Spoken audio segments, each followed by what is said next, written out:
Ya, esto es relevante. Todos los conductores deben ser continuos entre tablero eléctrico, entre caja y entre artefacto y artefacto.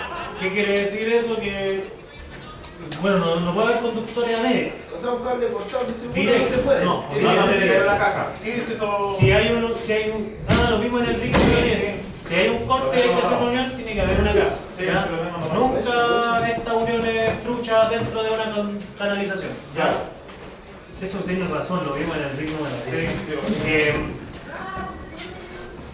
todo sistema de ductos debe estar instalado completo en sección completa antes de alambrar. Ya, este es un tema importante como los pasos para hacer instalaciones. Para alambrar una instalación antes tienen que estar los ductos instalados. Es como evidente, ¿cierto? Porque ¿cómo voy a tirar cables si no hay ductos? ¿Ya? Debe evitarse el alambrar mientras la edificación no se encuentre en un estado de avance que se asegure la protección adecuada de las canalizaciones contra daños físicos, humedad y agentes atmosféricos que les puedan deteriorar. Y este mensaje va más cuando hay casas, cuando trabajan con, por ejemplo, un arquitecto que tiene una constructora y usted está entrando ahí por un contrato o como por subcontrato. Siempre peleamos mucho los electricistas con los arquitectos y con los constructores, ¿ya? Porque ellos quieren avanzar su pega y nosotros la nuestra. Lamentablemente estamos supeditados a chocar ahí y nosotros en cierta manera tenemos que tener clarito qué es lo que podemos, qué es lo que ellos no tienen que intervenir en nosotros y nosotros en ellos. Como por ejemplo que no podemos atravesar cañerías de gas ni agua, o como por ejemplo que no podemos atravesar por ductos de ventilación. ¿Ya? Entonces aquí es donde cuando alambrar, tener muy claro porque por ejemplo a veces incluso cuando viene el momento de pintar nos afecta hasta los artefactos. Cuando viene la pintura, a veces los pintores no son muy dedicados a la hora de cuidar nuestra instalación. Por ejemplo, mismo. ¿Ya? Entonces, ojo ahí. Pero esto es como evidente, no es relevante para la pregunta de prueba. Cuando hablamos de protección contra las condiciones en ambientes desfavorables, los conductores expuestos a acciones de aceites, grasas, solventes, vapores, gases, humo, por ejemplo un servicentro, por ejemplo una bomba de benzina, deben seleccionarse de modo que las características típicas sean adecuadas al ambiente, ¿ya? Es decir, para cada situación un conductor adecuado, ¿ya? Eso es lo que nos está diciendo, porque hay situaciones donde vamos a necesitar protegernos de gases o de principalmente, por ejemplo, aceites, y en este caso cuando es líquidos como aceites, hablamos de gasolina y todo el petróleo y todo eso, bombas de benzina. Y ahí hay un cable que es adecuado que es el THC. Sí, ese es para esta cuestión. Los sistemas de canalización, de acuerdo al medio ambiente en que se instalen, deben cumplir con establecido en la sección que aplica este pliego, ¿ya? Entonces, para cada ambiente un conductor, para cada ambiente una canalización. En locales húmedos, en donde los muros son lavados frecuentemente o muros construidos con material higroscópico, el sistema completo de canalización, si es a la vista, debe quedar separado del muro o en superficie soportante por lo menos 1 centímetro, ¿ya? Por lo menos 1 centímetro separado. ¿Por qué? Porque chorrea el agua, ¿ya? Entonces la humedad así no entra. En estos casos solo se podrán utilizar canalizaciones selladas que impidan el ingreso de agua, ¿ya? Y ahí es donde aplica, por ejemplo, el cañería de acero galvanizado con el hilo y meter adentro la copla y después la unión, ¿ya? No MT, ¿ya? Para que quede claro, porque el MT lamentablemente es susceptible a que igual le entre humedad. Es resistente mecánicamente no sé, al polvo, sí, pero no al agua, ¿ya? Y por eso hay un IP adecuado. El grado de IP nos va a decir la condición que tenemos que tener para la canalización que vamos a usar. Y la IP es el índice de protección. IP igual índice de protección. Y el más alto es el 6.6, que es contra agua, contra sumergido y todo, ¿ya? Canalizaciones a distintas temperaturas, ¿ya? Acá la temperatura también es relevante a veces. En Chile no tenemos altas temperaturas muy extremas, en verdad. Pero lo máximo llegamos a veces a 40 grados y ahí suma, resta más 3. ¿En una cocina? Pero claro, pero en lugares donde por ejemplo hay hornos, fraguas y situaciones industriales, podemos requerir instalaciones especiales a altas temperaturas. Entonces ahí hablamos de 60 grados. Y para eso hay especificaciones técnicas adecuadas para un tipo de canalización y también conductor, ¿ya? Entramos en lagos de canalización, deben colocarse juntas de dilatación, ¿ya? Y esto por la temperatura, porque se dilata y se compacta. Y la junta de dilatación es algo que se ocupa en todo el mundo. En casi todas las cosas, por ejemplo en las aceras y baldosas hay juntas de dilatación, para que cuando se expande y contrae en base al calor o al frío la baldosa. Claro. Deberá prestar especial atención a seleccionar un conductor con las condiciones ambientales más las condiciones de operación que no sobrepasen los límites nominales de la temperatura de funcionamiento. Entonces hay que ver el tema de la temperatura de funcionamiento. Los factores que definen las temperaturas máximas de operación de un conductor son la temperatura ambiente, el calor generado intermitentemente por efecto Joule. El efecto Joule aquí aparece, el efecto Joule es lisa y llanamente la circulación de corriente en un conductor, porque cuando pasa corriente por un conductor se calienta porque es un flujo de electrones y eso es efecto Joule, ¿ya? ¿Cuándo se calienta más? Cuando el conductor es más delgado que la corriente que soporta. Cuando se calienta menos, cuando el conductor es más grueso que la corriente que tiene que circular, ¿ya? Y para eso se calcula y se elige un conductor adecuado que soporte cierto tipo de corriente. Las condiciones que estarán instalados en relación con la facilidad de disipación de calor, es decir, la ventilación. ¿Qué quiere decir eso? Que a veces conviene, si en un lugar caluroso, no embutir, sino que tal vez estar a la vista, sobrepuesto, ¿ya? ¿Por qué? Porque el cable por último va a estar sobrepuesto y se va a calentar menos que adentro de una canalización, ¿ya? O dentro de un muro. Y así, bueno, es relativo, porque todo esto va a depender de su cabeza, porque usted va a ser el que va a proyectar y qué es lo que más conviene, ¿ya? Pero tener en consideración todo eso, la ventilación, la presencia de conductores o fuentes de calor que contribuyen a elevar la temperatura. Entonces, hay más conductores, más alimentadores ahí, ojo, porque eso se va a calentar. Nosotros, como estamos en instalaciones domiciliarias, hay un alimentador probablemente, ¿ya? Y el máximo trifásico. Pero cuando es trifásico está mejor repartida la energía, entonces no debería ser problemático. Ductos metálicos, accesorios, cajas deberán estar unidos de forma mecánica rígida. El conjunto deberá asegurar una unión equipotencial, debiendo estar todo el sistema aterrizado. ¿Ya? Está de más decir que siempre hay que aterrizar los metálicos, ¿ya? Tanto de cañería como acero galvanizado, como el tubo eléctrico metálico que MT, ¿ya?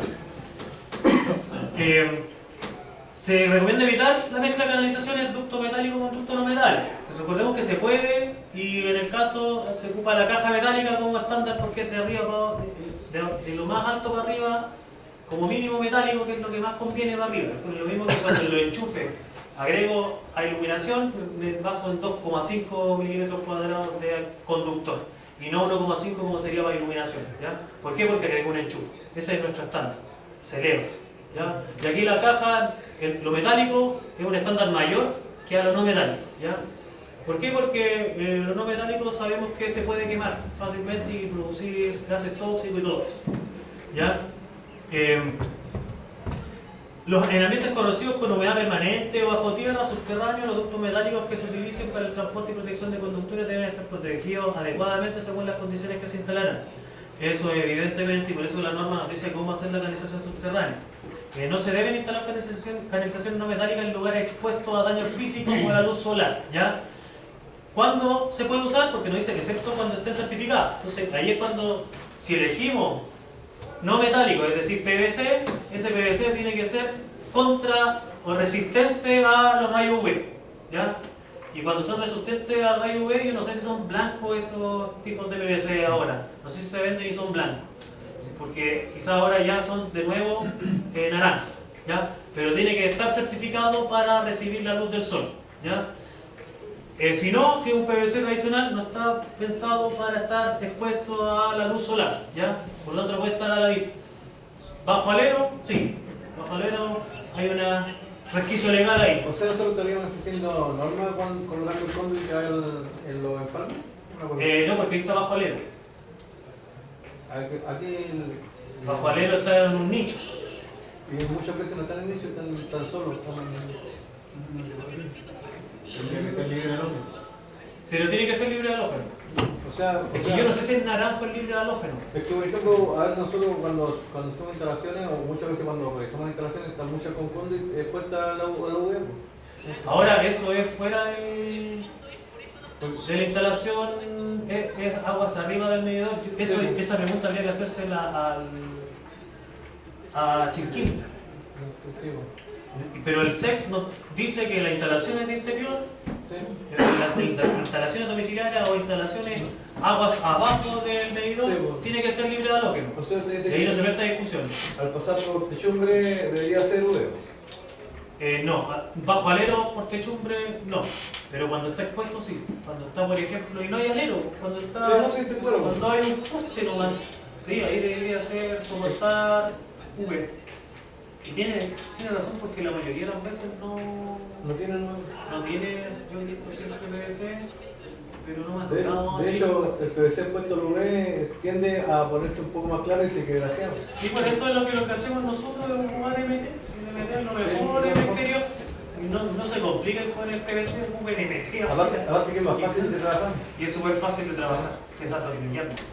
Así que, para que lo consideren en sus instalaciones. Por ejemplo, hoy día teníamos una duda, nosotros nos tocó hacer un trabajo allá en una panadería y la caja derivadora le metimos el conduit de 16 hacia adentro.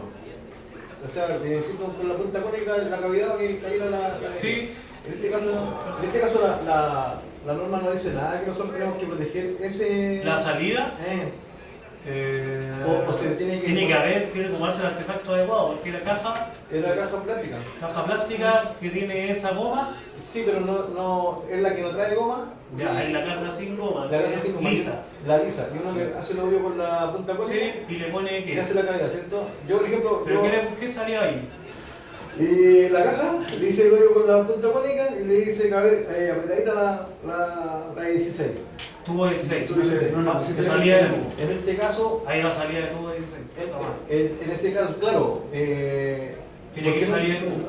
Y con vinilito. en este caso iría con la boquilla, ¿cierto? Sí, boquilla. Tiene que ir boquilla. Esa es la Vinilito. discutí con el otro voto. Sí, no directo. No directo.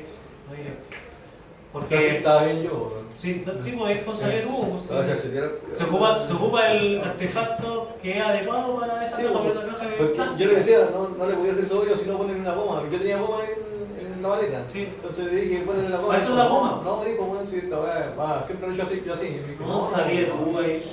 Que es la punta que queríamos hacer. Sí.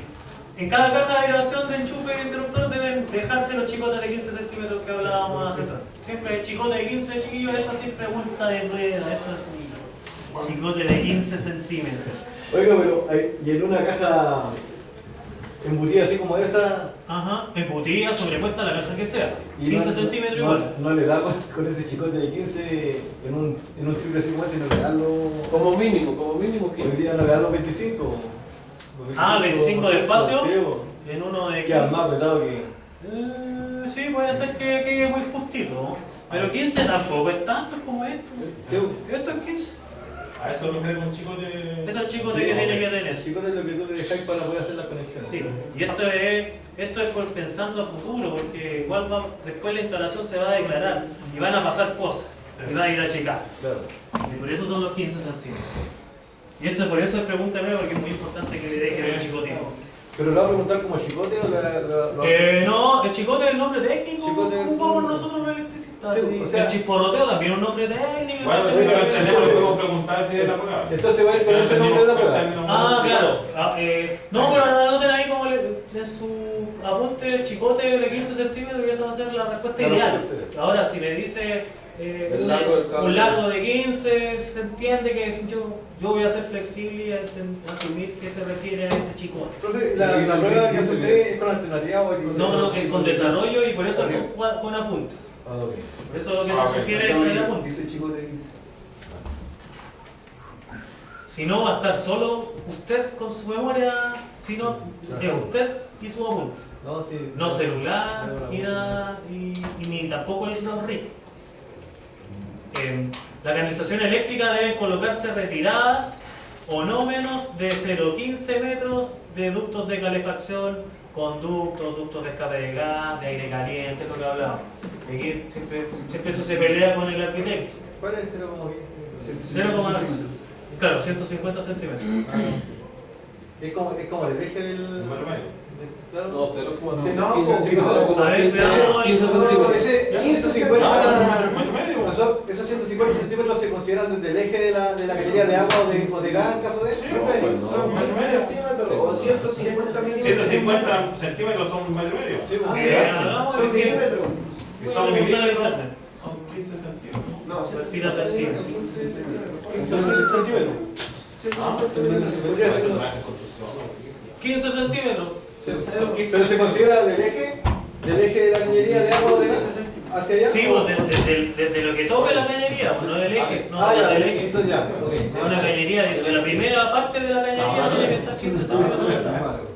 Sí, porque electricidad y gas y electricidad y agua y aceite no pueden contar.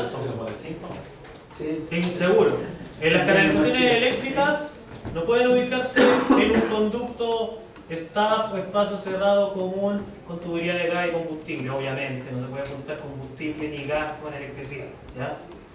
Ahora, aquí las distancias son 0,6 metros, que eso se transforma en 60 centímetros. 60 centímetros. Pero esto no son preguntas que voy a hacer porque son demasiado rebuscadas. Usted quizás que podía preguntarle, que tiene que tener claro que no hay que estar cerca de, que hay que hacerle el quite a las cañerías de gas y agua y cualquier combustible y agua. Las canalizaciones que se instalan en entretechos, las cajas de derivación deben quedar fácilmente accesibles considerando lo siguiente: que la altura libre sobre el punto en que se coloque una caja de derivación en un entretecho no debe ser inferior al 1,50 m, es decir, no tan alto también en un entretecho, porque ya es complicado trabajar en entretecho. El acceso al entretecho en que vaya colocada una canalización debe asegurarse mediante una escotilla o una puertita de 50 por 50, que la típica, esto es como 50 por 50, y casi todas las casas tienen su gatera que le dicen que es la escotilla, ¿ya? Entonces hay que considerar eso porque tenéis que acceder en algún momento al entretecho para hacer las instalaciones eléctricas. Se permiten instalaciones en entretechos que no cumplan las dimensiones establecidas en los párrafos si las cajas de derivación son accesibles desde el interior del recinto, ¿ya? Es decir, desde aquí meto mano. Y aquí vienen las tablas que vamos a hablar ya en la próxima clase para hacer ejercicios prácticos, ¿ya? Porque la selección de un conductor se realiza considerando los criterios de capacidad de transporte de corriente, capacidad de soportar corriente de cortocircuito, caída de tensión, resistencia mecánica y condiciones ambientales. Y la sección nominal de los conductores debe ser conforme a la tabla que vamos a ver, está aquí, con los conductores que cumplan la resistencia máxima indicada en esta tabla de acuerdo al tipo de conductor, ¿ya? Y esta tabla es la que vamos a trabajar, que yo les voy a presentar en la prueba la tabla, ¿ya? No la van a tener que imaginar, sino que va a estar ahí. Por lo tanto, acá ¿qué es lo importante entender la tabla? Que nos dice que hay una sección nominal en milímetros cuadrados y una sección del sistema gringo en AWG, ¿ya? AWG tiene un símil con el milímetro porque aquí había dos imperios, el imperio europeo y el imperio...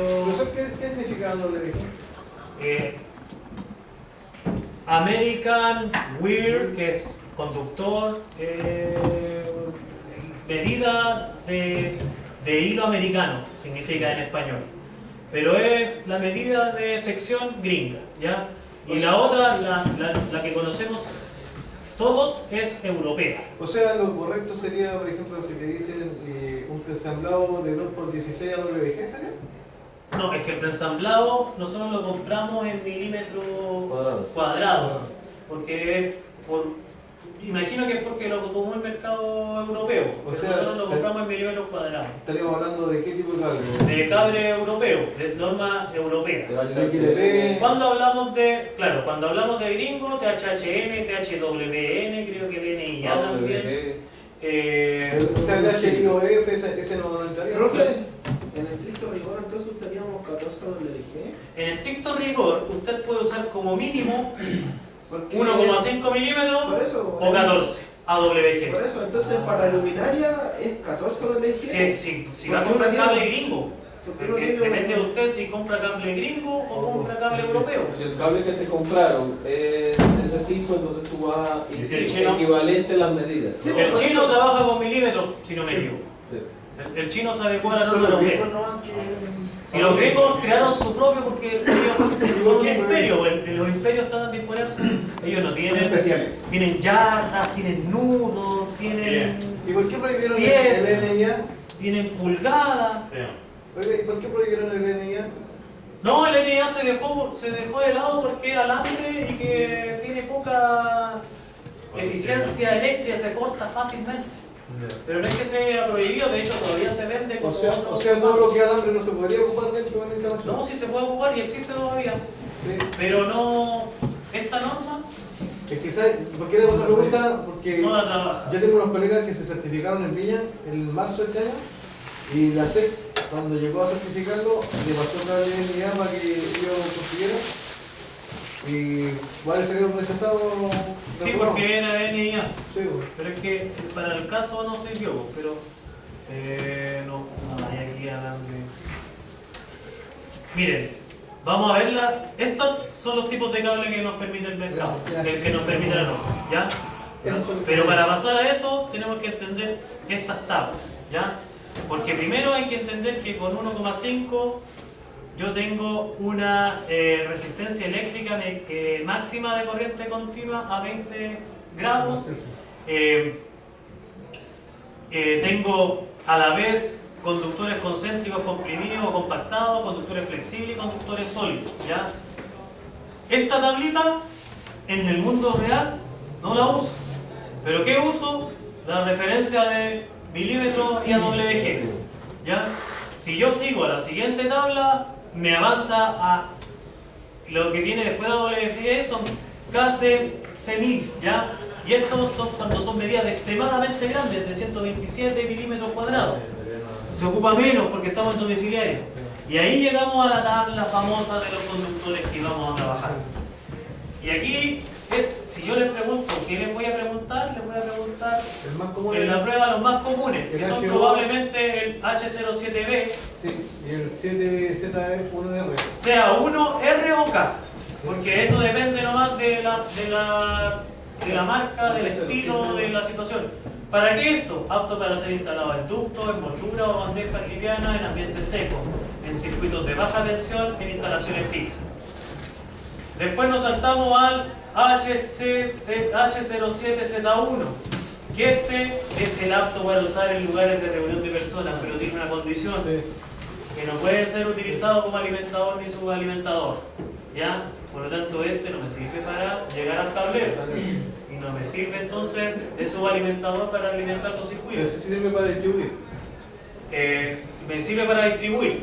En las cajas de distribución aquí mismo podemos usar este de hecho Ese debería haberse es usado. el que se debe ocupar. Ese debió haberse usado aquí, idealmente, porque es más con las 3 B. Y el de arriba estaríamos usando para alimentadores. Y el de arriba es el que estaríamos usando en una casa. Ya. Pero esto tampoco nos dice que es para alimentadores. ¿Cuáles son para alimentadores? Después pasamos a THHN, que dijimos que era para gases, para grasas, para una cocina, un lugar con gas. O sea, ese sería como para el enchufe. Esto sería para, repito, gasolinería, para una cocina donde se trabaja con mucho aceite, para un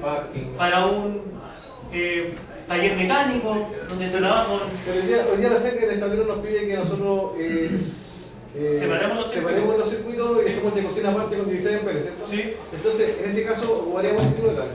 O podemos ocupar el HTZ1. Podemos usar este, pero también podemos usar H07B. ¿Y el 07Z1K? También lo podemos usar y este ¿También? sería ideal para una cocina, un circuito de enchufe, un lugar de reunión de personas.